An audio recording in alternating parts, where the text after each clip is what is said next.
We're back at 8:11 with the Miss USA pageant under fire a bit over racy pageant-approved photos of this year's contestants.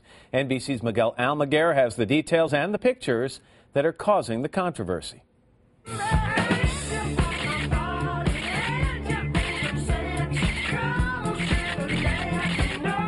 Miss USA contestants have always been beautiful, but this year's photo spread reveals so much more than just pretty new faces. Out are the evening gowns, in are lingerie, garter belts, fishnet stockings, and two women with no bra.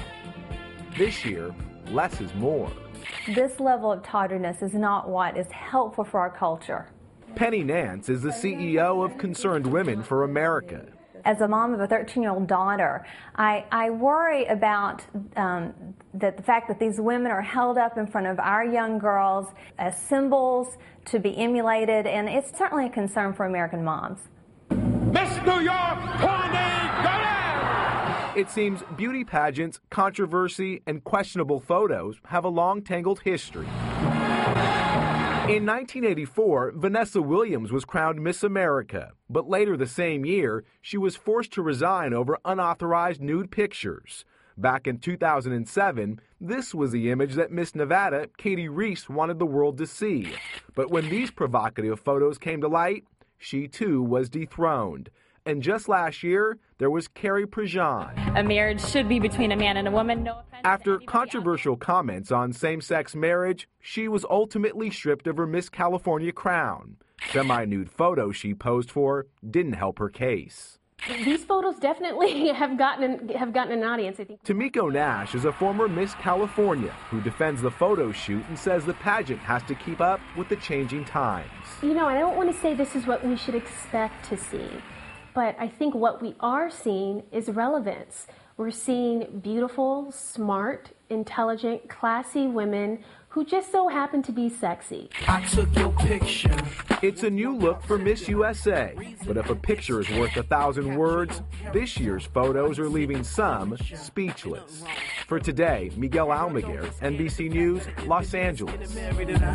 Paula Shugart is the president of the Miss Universe organization, which runs the Miss USA pageant. We should mention the organization is a joint venture by Donald Trump and NBC Universal. The pageant airs this weekend on NBC. Paula, good morning to you. Good morning. Congratulations, it worked. I feel as if that's the way I have to. I mean, you're laughing, but that's what this was all about. This is marketing, isn't it?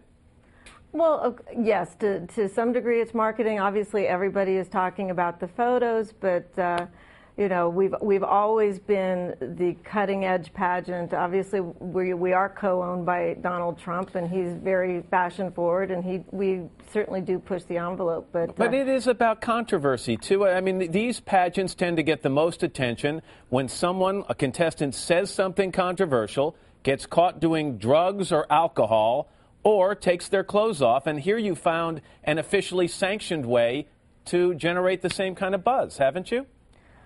Yes, I will say that everybody's talking about it, and yes, you know better than anyone, the media is the first to jump on controversy, and we have gotten the attention from some of the things that have happened in the past. I'm not going to deny that, but also this is a photo shoot that with a very well-respected, renowned fashion photographer, and we were able to provide something that all of the contestants really, it pushed their envelope, but they really enjoyed this. I remember last year during the whole Carrie Prejean controversy, we were told she did not lose her title because of the statements she made, and that one of the problems was some of those photos she posed for. So did she lose her crown for photos that were very similar to the ones that are now official photos of these contestants? No, just to be clear, and I don't want to get too far into Carrie, as you recall, when the photos came out, she actually kept her crown at that point, because you actually interviewed her the next day about it. So eventually she lost her crown, and that was one of the reasons given. Actually, no, it wasn't, and I really don't want to go back and revisit that. I think this is about what we're doing about the show Sunday and about these photos. But Carrie is not something I think we need to bring up again, because I think we've all been there quite a bit. Can you? How do you go back here? I mean, how far do you push the envelope now? You can't put this horse back in the barn, can you? You can't go back to the the kind of conservative evening gown photos from this point on, can you? Well, honestly, we haven't. We've always had the evening gown section. Last year we had an homage to 40s glamour, and it was evening gown. This year the theme was waking up in Vegas, and actually they're wearing more clothes than they wear on swimsuit on stage. And honestly, 2 years ago it was a very, very sexy cocktail outfit. We've always had a theme. A lot of these women aspire to be models. They aspire to be the dream job for them would be to be in the Victoria's Secret fashion show, and that's basically the theme that we planned for this shoot. All right, and again, the pageant airs this weekend. Paula Shugart, thank you very much. Okay, thank you.